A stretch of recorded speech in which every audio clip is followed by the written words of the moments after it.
Hello everyone, welcome back to Event Advice by CrowdComms. Thank you very much for joining us again. I'm here with Matt. I'm Will Custard, Product Director. This is Matt Allen, our CEO. Today, Matt, we are going to talk about white labeling. Let's kick off with a definition of white labeling. What do we mean when we say white labeling? I think the traditional understanding of it is, particularly with software like ours, is enabling someone to create something that's really bespoke, has lots of brand continuity. So I think that's the traditional kind of terminology where we're replicating someone's brand. So tone of brand, the fonts, the spacing, the logo, the colors, obviously everything. I think it now is more seeking into replication of engagement, data continuity. Yeah. And going into a lot more detail than it perhaps traditionally did. One of those things is kind of the personalized experience, and you know, if they've had a personalized experience on another platform and then they come to a bit of an event tech and they expect that personalization to run through it, what do you think audiences expect from a personalized experience? Again, what do we mean by a personalised experience, I suppose? Personalisation is kind of twofold. There's two benefits, so let's start with that. I think the first one is vanity. So it's feeling listened to. Yeah. That's not vanity as such, it's a trust. Yeah, familiarity. Familiarity and trust. So I land on something and it's even simple things like, hey Matt, great to see you at the event. Yeah. Here's your hotel, here's your transportation, check out your personalised schedule. That makes me feel that they've listened to me. So the worst situation, let's cover off the second bit. So that's being listened to. So that's the basic bit. And the second bit is efficiency. So efficiency of time. I land on a platform and I see the things that are relevant to me. I engage with the content that is relevant to me. And I network with the people that have the most time effective, the most beneficial use of my time. So that's an efficiency bit. The worst examples, and I see it so often, not on our technology, of course. Will, but, it could happen on our technology. People can do whatever they like. Right? It's implementation of technology that's the issue here rather than the technology. The worst case is when I complete a big form in registration and I give them loads of information about me, and I'm giving details about diet, and I'm giving details about preferences of networking, and I'm giving details about preferences of sessions that I want to attend. And then I land on a piece of technology that gives me a generic agenda, generic people to meet, a huge long list of people to meet, and there's nothing tailored or personalized. That's the worst. Yeah, it is that, I've given you that information already, why aren't you using it? I've done a lot of hard work. You made me do it. Yeah. You made me do that 60-page form. We talked about forms lots of times, haven't we? If you're going to ask for it, use it, or don't ask for it. Well, it's the noise, isn't it? Just reduce the noise. Exactly what you said. Don't make me search for my accommodation. Don't make me search for the sessions I've already picked during registration. Make sure that they are there ready for me when I get into the event. You will be amazed how many platforms don't do that basic thing of linking a piece of technology, a stage of technology to another stage. And that integrated solution is absolutely critical to personalisation. If you do something on lead capture, you give some information, feed that back into your CRM. Yeah. I think that's why integrations are now playing such a key part of that personalisation. Yeah. Nurture that lead and show me what you've done, but let me look at it in my CRM, which is where I gather that information. I think people are probably more inclined to accept giving across their data, their information about themselves, if you use it in the right way. It's when companies kind of use it surreptitiously or sort of bring it in and don't appear to be doing anything with it apart from giving it to advertisers. And I know that doesn't happen in event technology, but you've got to use it, right? Let people see the use. Well, it's immoral not to use it because there's risk associated with giving it. Data hackers are probably more experienced and cleverer than ever before. So in the news today, I saw Marks and Spencer's are in a deep water. Oh, they are, yeah. With their systems, and Co-op have had a data breach. Yep. And so Why are they gathering information? I know it's normally buyer intent information, but it's personal as well. Yeah. So you've got personal linked to buyer intent data. If you are going to gather that information, because there is a risk associated, use it. And it's the same with us. We have a responsibility to do everything we can to protect our data. But if we are taking it, and if our clients are looking to take it, then do the person the courtesy of using it in a productive way. And that's personalisation and personalised experiences. Do you think it drives deeper engagement in an app when people are using it right? Well, if you get the right people talking to the right people, you encourage the right conversations, which encourages better engagement. That comes down to the efficiency. Yeah. You know, if you and I are ever put in a room over a beer, we are going to be able to talk to the cows come home because we have common interests. Yep. And, you know, some dividing opinions on things, but that also encourages conversation. So having the right people, having the right conversations will then drive better engagement, won't it? If we're asked to participate in a workplace collaboration, in even polling or surveying or a session where we're driving question and answers, because we're in a group where we feel safe and listened to and acknowledged and also that there's synergy in terms of what we feel, then we engage more.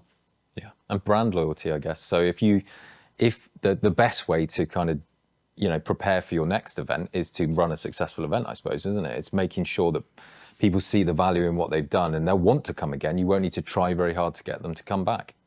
Exactly.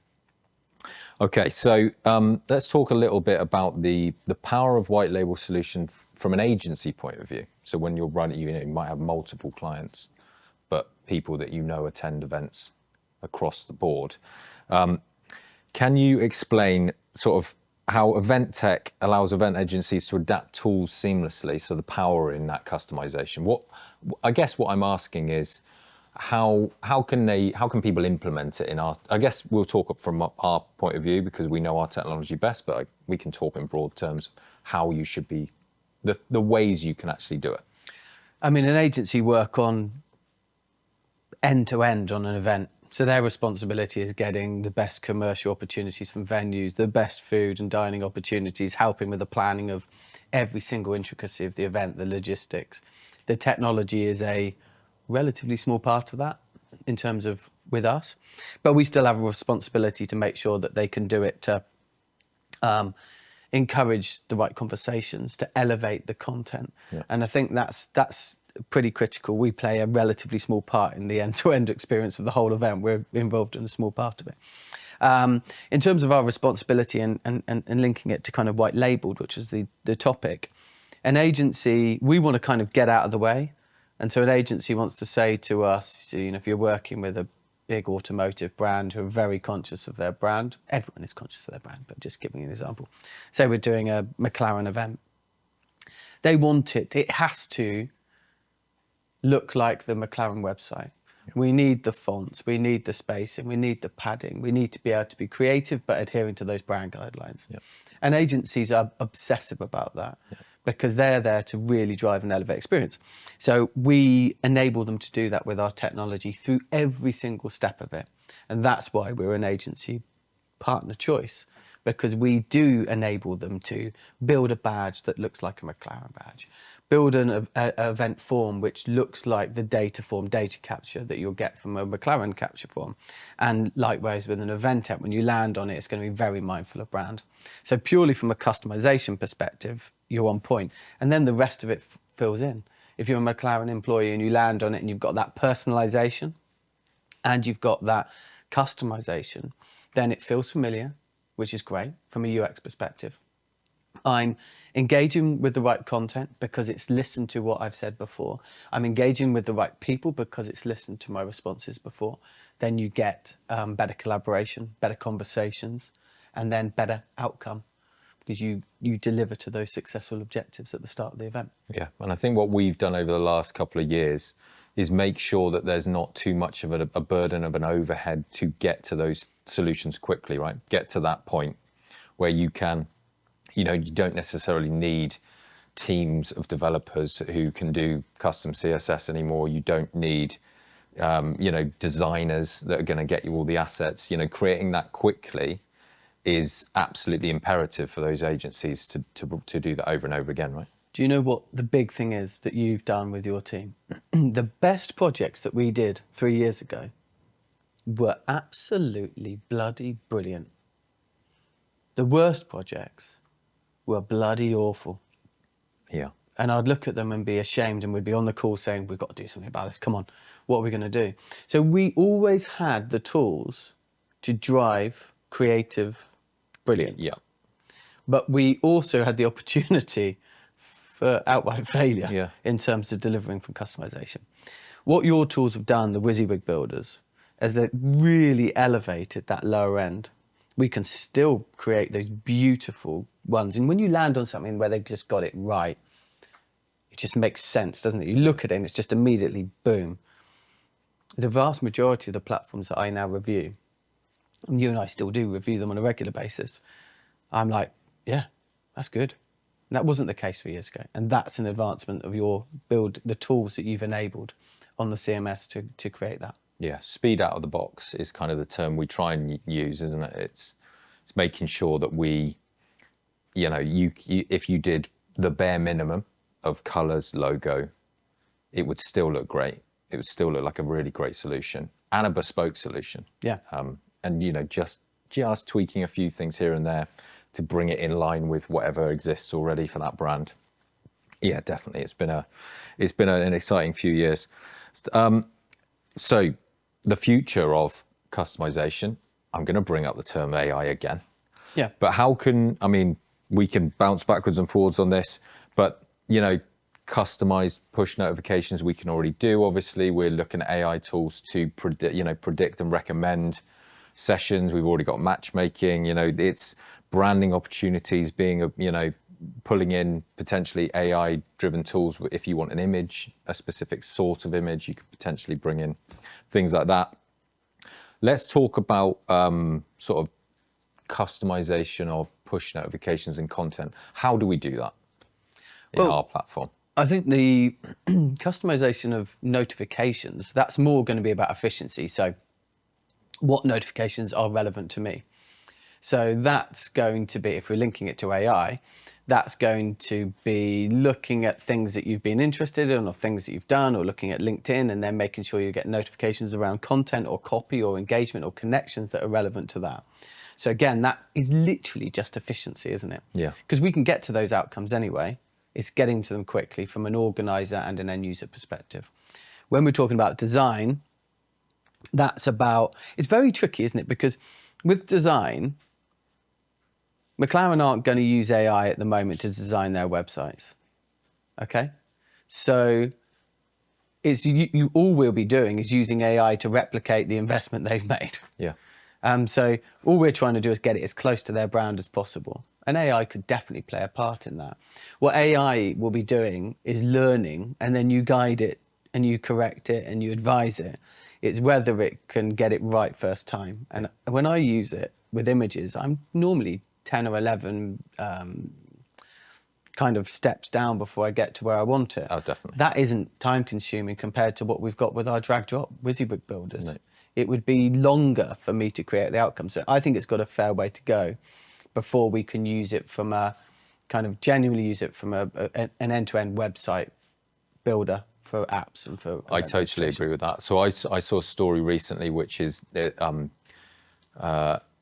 basically AI is now able to, and I don't want to go too far down the AI route, but AI is now able to create a movie where you would literally choose your outcome at every point. Now, I know that's been done on TV shows before where you do it manually, but they've got predefined scenarios and routes that you can take and go down.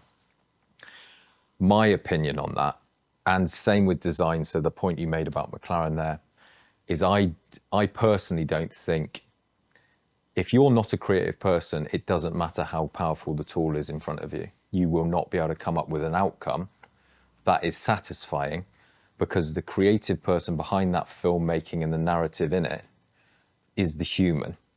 And I think it will always be the human. But from a personalisation point of view. The key bit will be, again, down to efficiency. If you give a tool the guide that you give it, and I give the same tool my guides, you're going to get a better outcome every single time because you have more logic than I do and you have more design creativity and knowledge. Now, if that system learns your excellence, then your velocity of producing quality increases dramatically. I'm still going to go on a path of progression, but I'm still going to start with a less good result than you. It's the point you made a minute ago about bringing the base level of what is good up, so you cannot fail as badly as you did before, I guess. I think the immediate future and the present is about that guidance around time efficiency, what you should watch, and also the output from a session. Now, it's about lengthening an event. It's about lengthening how long we retain that information, how we can revert and go back to that information, and how we can share that information. So when we go to an event, there's these horrific bloody studies about people remembering 20% of the content within a week and remembering 10% within a couple of weeks and then remembering bugger all after a month. So how can AI enable us to revisit the content? How can we get a snapshot of the event, of the key bits that we really wanted to focus on so that we can have it in a sizzle reel or have it in notifications to remind us of that content and enable us to share it with like-minded people so that we can get bigger kind of network sharing in that content for collaboration. I think that's where we're seeing, and in the short term, we'll see the main benefits of AI. Yeah, I've seen a few posts recently about, and we've been talking about this for months, about takeaways to sessions that you were interested in but couldn't attend. So we're kind of going backwards and forwards at the moment in the team about, if you couldn't get to the event, are you really going to look at a summary? Are you really going to read it? Like, genuinely. Yes, you might be interested. Yes, we can put time into building tools that give you a summary, but are you really going to use it? Like, what do you want to use it for? Are you ever really going to revisit it? So those, like you say, those tools where, and I think, we'll be building these over the next, 6 months to a year, is, the way people, absorb content these days is obviously in smaller and smaller chunks. And we see event planners all the time thinking, should I do lightning sessions rather than full sessions and things like that? It's, can you, from an hour-long session, can you actually give the people that want it, who missed the session, don't make them go back in, read through a summary or, give them bullet points, give them like clips of the right content to actually just absorb in their day, stick that out on social media, just pump it out automatically. Look at our sessions here that we do, okay? Bloody hundreds of them we've done. Yeah. And 20-minute session, 25, we'll try and keep them shorter, whatever it is. At the end, we don't do a summary of what we've covered. We don't do a bullet point. Now, the reason I use AI for content is I will write or bullet point out what I want to say, and then I'll put it into OpenAI, and then then I'll say, create the LinkedIn post from this content, and it will give me the summary output. Now, that's the value in a session, is what do I get? What do you take away from this session? Yeah. So often when I watch sessions, there is not that summary, it's not done. AI will do that for us. Yep. And I always, when I have a meeting in Fireflies, or whether I'm working on something, I will look at those summary bullet points as my key takeaways. Yeah. We put them in our email chains now. Yeah. Here are the key check them, because it's not always perfect. Absolutely, yeah. Check absolutely.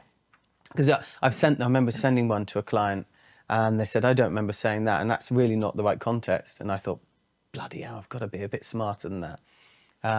Common sense, obviously, but yeah, absolutely. We've gone a little bit off topic there, so let's bring it back to. Well, I mean, it's funny that you mention it, actually. I'm going to go off topic again a little bit. Do it. Well, back to the topic we were just chatting about. We talk. These videos are probably 20, 25 minutes that we do, and this is true for every session. Pretty much every session I've ever watched at an event is, I'm waffling on now. Actually, the nugget of information that you want is probably one sentence, or probably a minute is going to be valuable content to people. 19 minutes is us backwards and forwards waffling on about bits and the ums and ahs in between. So I think it's true of every single talk that you've ever listened to. I like the waffle. My favourite People podcasts. do like the waffle. My favourite podcasts are one where there's a fair amount of waffle. Well, who just wants information? No one just wants pertinent information. Unless you are Stephen Bartlett or the guys that go on these shows all the time, and the clip you always see is them a quote from someone else. Yeah. So I read this thing from this research. I read this thing from this author. Here's what they said. Makes me look clever because I've read a book and I've now regurgitated that to you. Yeah. Actually, the fun in life is all the grey in between, right? It's personality. It's So it mucking doesn't about. matter how efficient AI becomes at processing information really quickly and giving us the output, it is never going to be as good as human conversation. Because humans, they don't want to be serious all the time. You don't just want if you just wanted the information, life would be very boring. Yeah. You need the fun in between. Boom. Right, come on, back to on it. topic. Come Come on. Right, so value for agencies. How do agencies, talk about personalisation from a value point of view? So we're talking about lead generation, heightened engagement. What are agencies taking away to actually, try and push the personalisation the agenda? They're there to create experiences, but through creating experience. And when we talk about an experience, you have an event, you have its purpose, and traditionally it would have been a turn up, get your badge, go into loads of sessions, leave, fabulous, okay? And it was very, very, structured. I think what we're seeing now is just at Connect in Vegas is so much of the experiences was to create networking in environments where people felt comfortable. There was lots of fun. There's lots of director meetings as well. But it was done in a way that we can track the quality of our conversations. We can push it easily into our CRM. So we've seen how we're nurturing those relationships that we gain. We're connecting them on LinkedIn. But it's very experience-based, and that's what an agency will do. It will learn from the great moments that they have at events, and they'll implement technology that enable those kind of experiences. We are there simply to provide a really slick kind of venue as such with our technology to facilitate conversations, to drive engagement. And they'll be using our technology as to the base of those wonderful experiences to make sure people can take advantage of it. And they know where they've got to be. It's really simple. They know where they've got to be. They can see who the best people for them to spend time with are. They can see the connections they've made. They can push that information back into their CRM so that they can then go, okay, well, I saw Matt and I saw him at this meeting and I also networked with him. And so it's all very tangible. It's about nurturing that relationship. And the agency, if they're delivering on success, is providing a solution that can demonstrate at the end that they created those, facilitated those conversations, encouraged those connections. I think to blow our own trumpet a little bit, and I know we do that now and again, Boop, boop.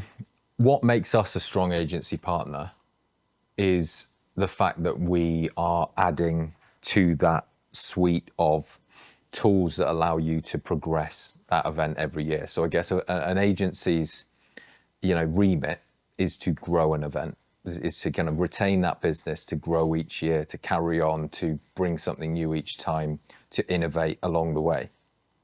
And I think why we're so successful in that sort of vertical is because we are constantly giving those new tools to people, constantly listening to them, talking to them, developing things that will add a bit of extra personalization, add a little bit of extra oomph to your next event. And you can keep showing that is, okay, we tried this thing this year and we saw this uplift out of the data, this much more engagement, that sort of thing. But it comes down to the key reason why we are such a good agency partner, aside from our technology, is our people.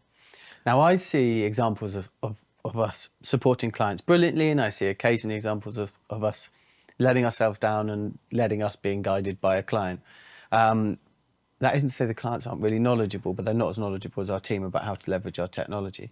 But what we do when we do it really well is we very quickly provide solutions that match the objectives of the event. So this tech will help you do that you've said is a key objective to success. And we manage a client and expectations appropriately, setting boundaries, and making sure that we meet objectives at given times. 99% of the time we do that brilliantly. Occasionally, because what you have to remember with an agency, that project is almost like their blooming wedding, you know, and Yeah. you know, man and woman when they're getting married, it's bloody stressful for them, and they're dealing with a huge amount, and it can mean at times, I've heard, I probably was the same when I was doing it, that, you know, the alcohol wasn't right, something happened with the venue, and you're immediately it can be quite irrational. Yeah. Maybe rational or irrational. And so often we're dealing with people in highly stressed positions, dealing with £1 million budget for an event. And we do have to set expectations, and we do have to make sure that there's nothing that's, there's no ambiguity as well, that we're very clear with what we're going to do and how we can support people when we deliver to timelines, and it's all written down. Do those things, and do those things well, is what sets us apart. Wonderful. Right. Well, I think, you know, out of the 20 minutes that we've been talking, I think there's far more than a minute's worth of absolute golden nuggets in there. Maybe so thank two. you very much.